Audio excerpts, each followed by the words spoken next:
Perkenalkan, nama saya Widya Jati Lestari, kelas 11 IPA 3, nomor absen 41. Di kesempatan kali ini, saya akan mengadakan dua percobaan, yaitu percobaan difusi dan percobaan osmosis. Sebelumnya, apa sih difusi? Nah, difusi itu adalah proses bergeraknya molekul dari konsentrasi tinggi ke konsentrasi rendah secara spontan.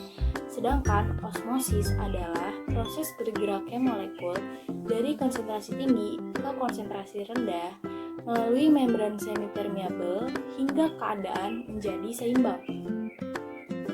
Percobaan difusi. Jadi percobaan yang pertama adalah percobaan difusi. Nah, bahan-bahan dan juga alat yang dibutuhkan antara lain, yang pertama ini gelas. Gelas ini berisi air panas. Kemudian ini juga gelas yang berisi air biasa. Kemudian dua buah teh celup yang nantinya akan dicelupkan ke dalam masing-masing gelas. Dan jangan lupa untuk mengamati perubahannya, kita juga membutuhkan stopwatch untuk menghitung waktu. Setelah bahan dan juga alat sudah lengkap dan juga sudah siap, baru kita masukkan dua buah teh celup ini ke dalam masing-masing gelas. Setelah kedua teh celup ini dimasukkan ke dalam masing-masing gelas, nantinya kita amati bagaimana teh celup ini nantinya larut sambil memperhatikan waktunya menggunakan stopwatch. Belum ada perubahan warna pada gelas berisi air biasa, namun pada gelas berisi air panas sudah mulai terjadi perubahan warna. Setelah 7 menit, meskipun belum tercampur secara merata, namun sudah terlihat perubahan warna baik untuk larutan berisi air biasa maupun air panas. Untuk yang berisi air panas sendiri, warnanya terlihat jauh lebih pekat. Setelah 15 menit, terlihat bahwa kedua larutan berisi teh celup sudah mengalami perubahan warna. Namun, larutan dari air biasa hanya berubah sedikit, sedangkan larutan berisi air panas berubah menjadi coklat pekat. Kesimpulannya, proses difusi dapat dipengaruhi oleh suhu. Semakin tinggi suhu, maka laju difusi akan semakin cepat. Sebaliknya, semakin rendah suhu, maka laju difusi akan semakin lambat. Percobaan osmosis. Untuk percobaan yang kedua adalah percobaan osmosis.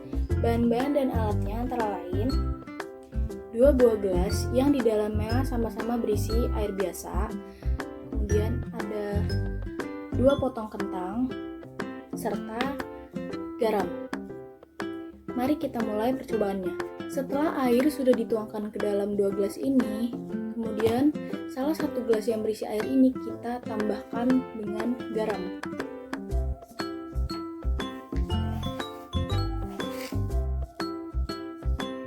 Secukupnya saja kita menambahkan garamnya. Jika sudah, baru kita masukkan 2 potong kentang ini, yang satu ke dalam larutan yang berisi garam, yang satu larutan air biasa. Nah, untuk mengetahui hasilnya, kita tunggu beberapa menit. Setelah 20 menit, keluarkan kentang dari masing-masing gelas untuk mengetahui bagaimana tekstur akhirnya. Terlihat bahwa kentang yang direndam di dalam larutan garam, teksturnya berubah menjadi lebih lunak.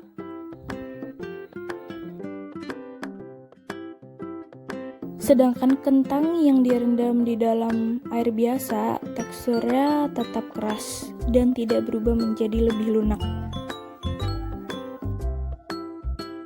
Kesimpulannya, air di dalam sel kentang lebih banyak dibanding dengan zat pelarut atau air yang berada di luar sel. Oleh karena hal itu, air keluar dari dalam sel kentang yang kemudian menyebabkan kentang di dalam larutan garam ini teksturnya menjadi lebih lunak. Sebaliknya, di gelas yang kedua, air atau zat pelarut yang ada di dalam sel kentang lebih sedikit daripada yang ada di luar sel kentang. Hal ini menyebabkan kentang di dalam air biasa teksturnya akan tetap keras.